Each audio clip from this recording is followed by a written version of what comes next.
semaine, l'abbé François développera le thème « Tout est accompli ». Alors, accueillons chaleureusement l'abbé François Kibwenge. Amen. Alors donc, nous sommes en train de poser les bases de ce que nous allons voir dans le moment à venir sur cette phrase de Jésus, « Tout est accompli ». Pourquoi tout est accompli? Qu'est-ce qui était comme problème pour que Jésus vienne tout accomplir? Alors donc, c'est ça que nous parcourons d'abord dans l'histoire du salut. Nous essayons de situer les choses et nous voyons comment Dieu, au commencement, vivait en communion avec l'être humain et comment cette communion a été rompue. Et je dis, Dieu a fait le choix d'un peuple. Il a bâti un pont pour un plan de sauvetage. Et avec ce peuple, il a mis la loi, il a mis la parole, il a mis le prophète, le messager, le roi et les prêtres pour nourrir ce peuple. Malheureusement, on voit que ce peuple n'arrive pas toujours à remplir sa mission et à être fidèle à ce projet de Dieu. Et la parole de Dieu va même nous dire dans le livre de Jérémie que même les pasteurs eux-mêmes, le pasteur que Dieu avait mis pour paître son troupeau, ne vont plus être dignes. Ils vont au contraire créer beaucoup de désordre à l'intérieur du troupeau. Ils vont disperser le troupeau. Et à cause de cela, Dieu va dire non, je pense que ça prend un deuxième plan de sauvetage. La deuxième rupture avec le peuple a été établie. Après la première rupture par nos premiers parents, le peuple que Dieu a choisi va faire encore poser une autre rupture, de sorte que finalement, Dieu va changer l'ordre. On va voir le païen qui était les derniers vont devenir les premiers et le peuple d'Israël qui était le premier invité va prendre la dernière place. Et Jésus va le dire, les premiers seront les derniers et les derniers deviendront le premier. Et c'est ça qui se passe. La parole de Dieu nous montre exactement cela, comment les choses ont inversé. Alors donc, mais remarquez, encore là, même si le peuple a rompu, Dieu garde encore la même logique qu'il a gardée avec le premier parent. Parce que l'image de Dieu est toujours en nous. Même si nous rompons, l'image est en nous, Dieu vient toujours nous chercher. Quand vous regardez dans le livre de Romains au chapitre 11, vous voyez tout le projet de Dieu pour son peuple. Il dit non, à la fin, l'histoire du salut va être bâtie sur le peuple qui va être en fait le vrai olivier. Le peuple juif, même s'il a rompu, à la fin, il reviendra et il sera le vrai olivier sur lequel seront greffés les autres peuples. Amen.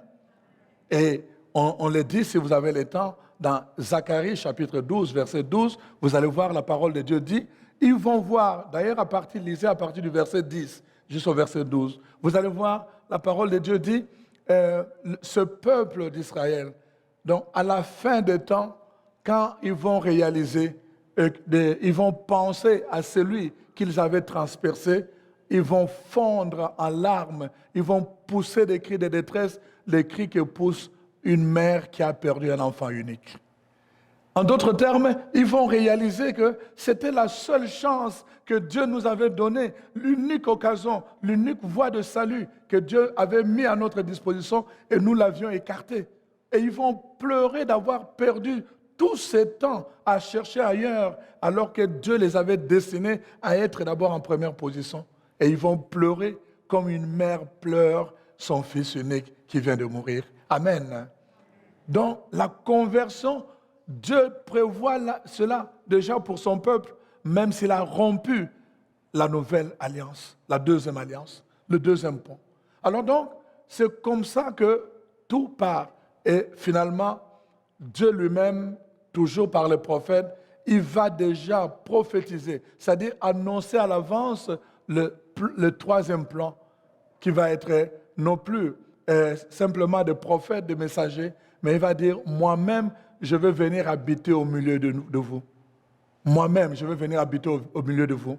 Et alors, vous allez devenir mon peuple, et moi, je serai votre Dieu. Et cette promesse, il va la réaliser à travers l'événement qu'on appelle Emmanuel. Emmanuel, Dieu avec nous. Et cela va être prophétisé, qu'on peut regarder ça, je pense, dans le livre d'Isaïe, chapitre 7 déjà. On voit la prophétie, chapitre 7 et chapitre 9, mais je commence par le chapitre 7 d'Isaïe. Regardez au verset 13. Isaïe dit alors, écoutez donc, maison de David, et c'est trop peu pour vous de lasser la patience des hommes, que vous lassiez encore celle de mon Dieu. C'est pourquoi le Seigneur lui-même vous donnera un signe. Voici, la jeune fille deviendra enceinte, elle enfantera un fils et lui donnera le nom d'Emmanuel. Alors je saute et voilà, et au verset, le verset qui suit, ça décrit un peu cet Emmanuel-là. Et si on continue dans Isaïe 9, maintenant la suite, voilà, chapitre 9, verset 1. Le peuple qui marchait dans les ténèbres voit une grande lumière. Alors sur ceux qui habitaient le pays de l'ombre et de la mort, une lumière resplendit. Alors je passe au verset 5. Car un enfant nous est né, un fils nous est donné, et la domination reposera sur son épaule. On l'appellera admirable conseiller, Dieu puissant, Père éternel, Prince de la paix. Donc, Dieu déjà établit maintenant, en fait, un troisième plan de sauvetage avec la présence d'Emmanuel, Dieu puissant au milieu de son peuple. Dieu lui-même va venir habiter au milieu de son peuple. Dieu lui-même va venir habiter au milieu de son peuple. Et cet événement va se faire, évidemment, avec la personne de Jésus. Et Jésus, on le dit dans le premier chapitre du livre de l'Évangile de Jean, au commencement était la parole, et la parole s'est fait chair, et la parole a habité au milieu de nous. La parole était la vie. Elle était la vie, elle était aussi la lumière. Elle est venue au milieu des siens, mais les siens ne l'ont pas accueillie. Voilà le deuxième plan maintenant. Mais maintenant, à tous ceux qui le reçoivent, tous ceux qui l'accueillent, à tous ceux-là, Dieu donne le pouvoir de devenir enfants de Dieu. Avant, le sien, c'était destiné aux siens, parce que Dieu voulait faire de ce peuple un peuple modèle, mais ils l'ont rejeté, ils ne l'ont pas reçu. Et Dieu maintenant se tourne vers le païen, à ceux qui l'ont reçu. En d'autres termes, ceux qui l'accueillent maintenant par la foi, Dieu leur donne la possibilité. Mais la parole de Dieu appelle cela le pouvoir. Moi, je dis tout le temps aux gens de prendre conscience. Être enfant de Dieu, c'est vraiment un pouvoir. Quand vous comprenez le principe de pouvoir, vous comprenez le principe de domination dans les livres de Genèse. Quand Dieu dit à l'homme, dominer, parce qu'il y a un pouvoir. Quand on porte la présence de Dieu en nous, il y a un pouvoir. C'est dommage de voir combien les gens pleurent devant des événements. Les gens se découragent devant des situations parce qu'ils ne sont pas conscients du pouvoir qui est en eux. Je pense à une histoire que j'ai lue à l'époque de la guerre du Japon, quand les États-Unis sont allés attaquer le Japon et envahir le Japon. Plusieurs Japonais avaient fui dans la forêt et ils vivaient dans la jungle pendant des mois et des mois. Et après, le roi japonais avait signé un traité de paix avec les États-Unis et finalement, ils se sont retirés. Et là, le Japon commençait à se rebâtir. Mais ces gens-là qui étaient dans la jungle continuaient toujours à vivre dans la forêt. Ils ne savaient pas qu'ici, la situation avait changé. Ils étaient toujours en train de vivre dans... La paix était déjà revenue, mais eux continuaient encore à vivre dans la jungle. Ils n'avaient pas goûté au pouvoir de la paix. Il y a des gens qui passent leur vie comme ça. La solution est déjà donnée, tout est déjà à leur portée, mais ils continuent à vivre dans la jungle, dans la forêt. Alors donc, être enfant de Dieu, c'est un pouvoir que Dieu donne, parce que c'est d'abord un choix qu'on fait. Avant, Dieu voulait le faire par le sang. Il fallait avoir le sang juif, mais il a vu que ça a échoué, et là, il donne la possibilité à tout le monde, qu'on soit musulman, qu'on soit arabe, qu'on soit africain, qu'on soit européen, occidental, qu'on soit les orientaux, les japonais, n'importe quelle nation, qu'on soit même amérindien, à partir du moment où simplement on pose un acte de foi pour accueillir Jésus, la parole de Dieu dit, Dieu nous donne un pouvoir. Le pouvoir. Alors, ces enfants de Dieu, Dieu dit, c'est avec ceux-là que je vais même maintenant constituer un peuple nouveau. Avec ceux-là. Mais ils doivent être revêtus d'un pouvoir. C'est pour cela que 1 Pierre, chapitre 2, verset 9, nous dit, alors Dieu a constitué un peuple nouveau, un peuple sacerdotal, royal, chargé d'annoncer les merveilles de Dieu. Nous sommes ce peuple-là. Un peuple que Dieu a mis en écart, constitué, consacré pour le sacerdoce. Avant, c'était le roi, mais maintenant, c'est nous qui sommes le roi. Avant, c'était des prêtres, maintenant, c'est nous qui sommes des prêtres. Un prêtre, un peuple de prêtres, un peuple de rois. Waouh! Et c'est ça que Dieu va faire. Il va dire, ça ne sera plus le fait d'être juif pour être peuple de Dieu, mais maintenant le fait de croire en Dieu. Tout le monde, quiconque croit, maintenant peut avoir la possibilité d'intégrer ce peuple-là, ce peuple modèle que je voudrais installer dans le monde, afin que quand le monde voit ce peuple-là, qu'il puisse dire, ça vaut la peine de chercher Dieu, et ça vaut la peine d'entrer en communion avec ce Dieu, ça vaut la peine de rechercher le salut que Dieu fait à travers ce peuple. Amen. Nous sommes ce peuple-là, un peuple royal. Nous avons le sang du roi. C'est ça et ça signifie. Nous avons le sang du grand prêtre. Le grand prêtre, c'est Jésus. Je disais tout le temps aux gens, rappelez-vous, et j'aime raconter ça, dans l'Ancien Temps, vous savez, dans Ézéchiel 44, verset 19 en particulier, la parole de Dieu dit, les prêtres dans l'Ancien Temps, quand ils allaient s'habiller pour entrer dans les saints des saints, ils s'habillaient comme les prêtres s'habillent ici, avec beaucoup d'accoutrements. Vous le voyez, non? Beaucoup d'accoutrements. Et à la fin, avant de descendre, ils devaient enlever cela. Et la parole de Dieu dit dans le livre d'Ézéchiel, pourquoi? De peur que le peuple, en touchant ses vêtements, puisse être sauvé. Wow. Ils devaient enlever pour que le peuple ne soit pas sauvé.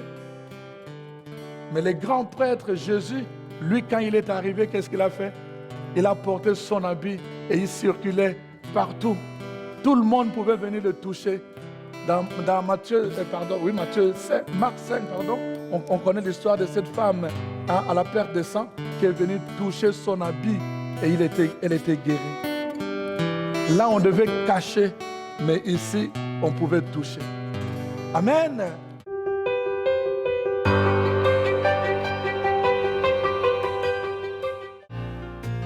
Disciples missionnaires, toi et moi.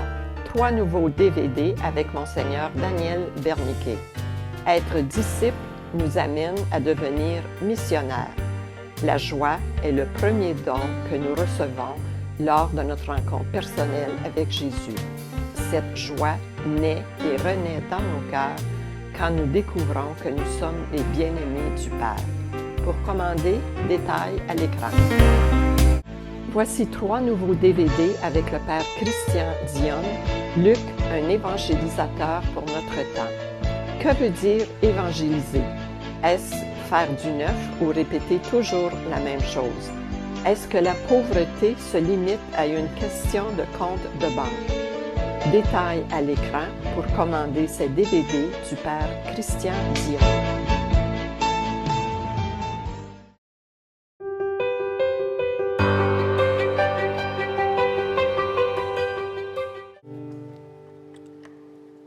Nous avons le sang de l'agneau, nous avons le sang royal, nous avons le sang sacerdotal, le sang du grand prêtre. Et la parole de Dieu nous dit, ce sang-là nous donne une mission, ça nous confère une mission, annoncer les merveilles que Dieu accomplit dans nos vies. Et c'est là tout le problème. C'est là tout le problème, vous savez. Les gens, je vois les gens qui se disent tout le temps, des fils et des filles du roi qui ont le sang royal et sacerdotal, et qui se lève le matin. Comment ça va? Non, ça ne va pas. Comment ça va? Il n'y a aucune merveille qu'ils annoncent. Nous avons une mission à annoncer. Nous avons été chargés d'annoncer le merveille de Dieu. Chargés d'annoncer le merveille de Dieu. Et cela commence par ouvrir les yeux. Pour voir le merveille de Dieu, nous devons apprendre à ouvrir les yeux. Parce que si nous n'ouvrons pas les yeux, nous ne pouvons pas le voir. Et nous devons aussi apprendre à nous rééduquer au langage de Dieu. Parce que si nous parlons le langage qui n'est pas de Dieu, que nous parlons mal, nous ne pourrons jamais voir le bien. Nous allons être tellement habités, n'est-ce pas, par le mal, que nous ne verrons que le mal. Les gens du monde, eux, ils ne voient que des choses qui ne vont pas. Tu peux faire beaucoup de choses parfois, ils ne vont jamais te dire merci, ils ne vont jamais te dire félicitations, ils ne vont jamais te dire « Ah, vraiment, j'ai beaucoup aimé cela ». Mais le jour où tu fais une chose mauvaise, là, ils vont devenir des messagers. Ils vont en parler, ils vont écrire, ils vont parler, ils vont le faire. Ça, c'est les gens du monde. Mais la parole de Dieu dit, nous, les enfants, nous portons le sang de l'agneau, nous devons être des gens qui annonçons des merveilles. Disons au monde, dans ce monde de ténèbres, disons au monde, dans ce monde de souffrance, disons-leur que malgré cela, Dieu continue à faire de merveilles. Dieu continue à faire de merveilles. Regardez dans Marc chapitre 7, verset 37. Tout ce qu'il fait est admirable. C'est ça que ça dit. Tout ce qu'il fait est admirable. Tout ce que Dieu fait est admirable. Et les gens le disent. Ils contemplent les merveilles de Dieu parce qu'ils voient les choses d'un point de vue de la foi. C'est ça toute la différence. Quand nous voyons les choses du point de vue humain, nous ne pouvons pas comprendre qu'à travers parfois une souffrance, nous pouvons en tirer beaucoup de bienfaits. Les gens qui parlent beaucoup, qui convainquent beaucoup le monde, ce sont des gens qui parlent d'expérience et non pas simplement de discours. Quelqu'un qui te dit, non, voilà ce que moi j'ai vécu dans ma vie. À un moment donné, voilà, j'ai pris une mauvaise décision. Parce que je n'avais pas considéré tel élément. Mais toi, tu as la chance, je peux te partager, prends ton temps. La personne va être sensible parce que tu vas lui parler d'expérience. Voilà ce qui m'est arrivé dans ma vie. Il y a telle chose que j'ai faite. En ce moment-là, je n'avais pas tel élément. Et j'étais pressé. Ou j'ai pris telle attitude. Voilà comment je prenais les choses dans mon cœur, je les gardais dans mon cœur et je ne faisais que pleurer. Et le pleur entraînait l'amertume entraînait les choses mauvaises et je m'entourais, je m'enfermais et finalement ma vie commençait à devenir comme une prison. Mais ça prend des gens qui ont vécu des expériences comme ça. Quelqu'un qui va te dire, non, moi, voilà, j'ai fait une dépression à cause de telle situation. Je voulais vraiment me suicider. Mais quand on est venu me parler de Jésus, la personne qui est venue me donner le témoignage de Jésus, de ce que Jésus a fait dans sa vie et tout le reste, ça m'a touché. Je dis, je vais expérimenter son Dieu. Et depuis que j'ai commencé à expérimenter son Dieu, j'ai vu comment ma vie a changé. J'ai écouté quelqu'un qui disait cela, qui prenait avant 30 comprimés de médicaments par jour à cause d'une dépression qui était très très forte. Mais quand quelqu'un a vu cela, il a dit, frère, est-ce que je peux venir prier avec toi? Et il commençait à venir prier chez lui. Et il commençait à le faire avec amour. Et cet homme-là, et après il a commencé à lui parler de Dieu. Il a commencé à lui parler de l'amour de Dieu. Cet homme lui dit, mais moi je pensais que Dieu n'aimait que ceux qui faisaient le bien. Il dit, mais pas du tout. Toi aussi tu es aimé de Dieu. Toi aussi tu es aimé de Dieu. Et finalement, cet amour et cette approche de cet homme et la parole qu'il a apportée à cet homme qui était dépressif a commencé à guérir son cœur et progressivement et à l'amener à la confiance en lui-même. Et finalement, il a ouvert son cœur à Dieu. Et aujourd'hui, il témoigne comment, à cause de la parole de Dieu, il a été guéri. Il dit aujourd'hui, de 30 comprimés, je ne prends même plus un seul comprimé. Est-ce que ce n'est pas admirable cela? Tout ce qu'il fait est admirable.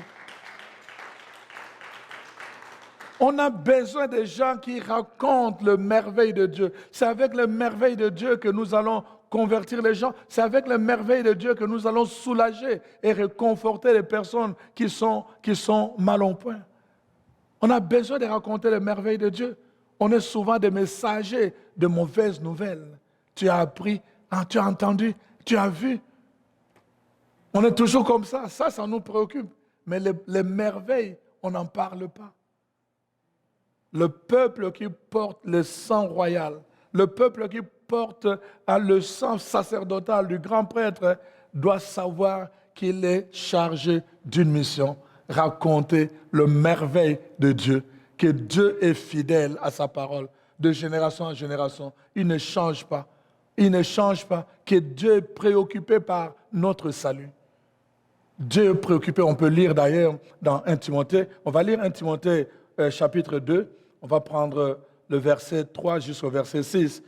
Alors voilà ce qui est dit pour nous montrer vraiment quel est le souci de Dieu, quelle est la préoccupation de notre Dieu. C'est Dieu dont il est question aujourd'hui. Alors la parole de Dieu dit ceci: cela est bon et agréable devant Dieu notre Sauveur, qui veut que tous les hommes soient sauvés et viennent à la connaissance de la vérité.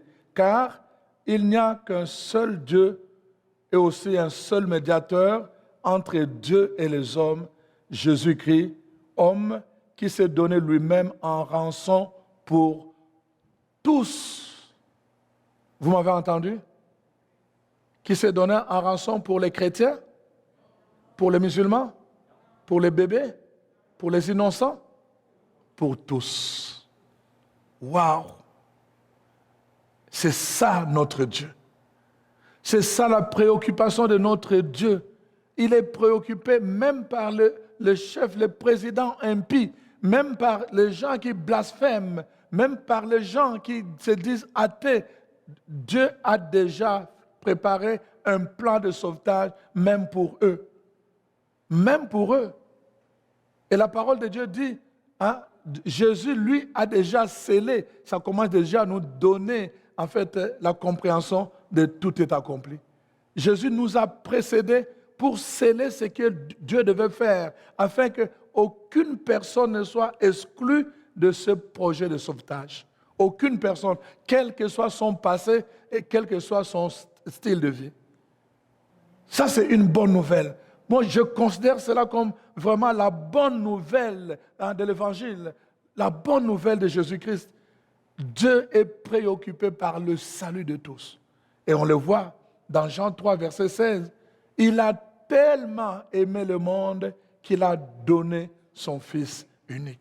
Tellement aimé le monde. Mais le monde, c'est quoi? Le monde, c'est le système gouvernemental. Le monde, c'est le royaume dans le sens biblique. Quand on parle du monde, on parle des royaumes, on parle des rois, on parle des systèmes, des structures de gouvernement. Dieu a aimé cela, qu'il a envoyé son Fils, afin que quiconque, waouh! On a une vision, vous voyez, nous autres, on a une vision trop étroite du salut de Dieu. Mais Dieu est préoccupé par une vision macroscopique. Macroscopique. Lui veut que vraiment tout le monde entre dans le filet. Quiconque croit ait le salut. Avant, c'était destiné à un peuple qui devait porter le sang des Juifs. Et maintenant, ça a changé. C'est devenu possible à quiconque croit. Et cela nous fait penser évidemment aux serpents d'airain. Quand ils étaient menacés, quand le venin de morsure de serpent est entré dans la vie, dans le corps de ce peuple, qu'est-ce qui s'est passé? Dieu a dit, dresse un serpent. C'est le serpent qui le mord, mais dresse un serpent. Alors, il a dressé un serpent en bronze, et alors la condition était quiconque regardait, parce que plusieurs sont morts, mais quiconque regardait le serpent a été guéri. Mais dans le Nouveau Testament, la Nouvelle Alliance, quiconque croit est sauvé. Donc, quiconque. C'est ça qui est merveilleux, chers frères et sœurs. Alors, la parole de Dieu nous introduit dans cela, le plan de sauvetage de Dieu. Donc, ça commence depuis longtemps avec nos premiers parents. Ça continue avec le peuple de Dieu, ça continue maintenant avec la présence de l'Emmanuel parmi nous. Jésus vient pour cela, afin que quiconque croit en lui ait la vie. Mais croire en lui, pourquoi? Parce qu'en lui était la vie, en lui était la vérité, en lui était la parole. Alors, quand nous accueillons sa parole, nous recevons la vie. Voilà pourquoi, chers frères et sœurs, c'est important que nous comprenions cela. Alors, je vais vraiment, dans le moment qui vient, je vais essayer maintenant alors de poser le regard sur l'évangile de Luc au chapitre 4. Nous allons regarder le verset 18 au verset 22. Et vraiment, comment se situe concrètement ce plan de salut de Jésus pour que quiconque croit en lui soit sauvé, mais comment justement il étale ce salut dans son ministère. Nous allons le voir, la réponse dans cet évangile de Luc 4, 18 à 22.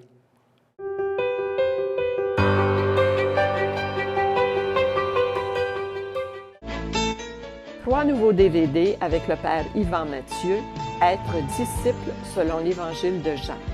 Qui a été notre Jean-Baptiste? Sommes-nous des Jean-Baptistes pour les autres? Dieu ne cesse de chercher des cœurs pour l'aimer. Père Mathieu fait aussi un lien très intéressant entre le jardin d'Éden et le jardin près du tombeau où Jésus a été déposé. Pour commander, détail à l'écran. Trois nouveaux DVD avec le Père René Larochelle. Guetteur dans le désert et sentinelle de Dieu, le prophète est un veilleur et un éveilleur afin d'arracher les gens à leur torpeur. Si le prophète se tait, l'Église se meurt.